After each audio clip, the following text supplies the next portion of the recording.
All right, so you were wondering how to keep existing leads out of your new lead workflow. So this is just an example from our snapshot. I added a few things in there to show you. So this is one workflow. I don't know which one you're being affected by or if it's your own.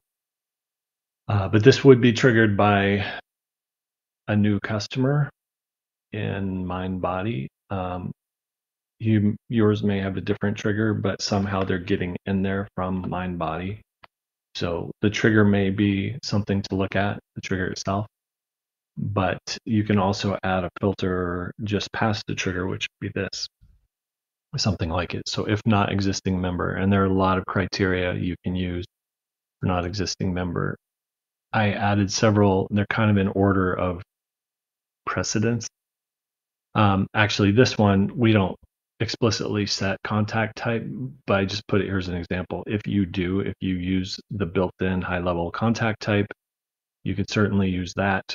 Our version of that is MB client type, and it's either prospect or member, or for the first day they join, it might be new member. That's why I said does not contain. There's also client status, which could be one of several things, but if they're on an active plan paying with a valid payment, that could be true. This one's a little broad though, because they may be paying, for example, for a trial, and it'll show them as active, but you may not consider them a member. So that I'm a little hesitant to use that. Another lever could be lifetime value, based on how much money they've spent. If they spent less than 100, then maybe you can let them through, or whatever the value is appropriate. You can also do it based on class count. If this is their first class, if they have one or less classes booked, then they're likely a new customer.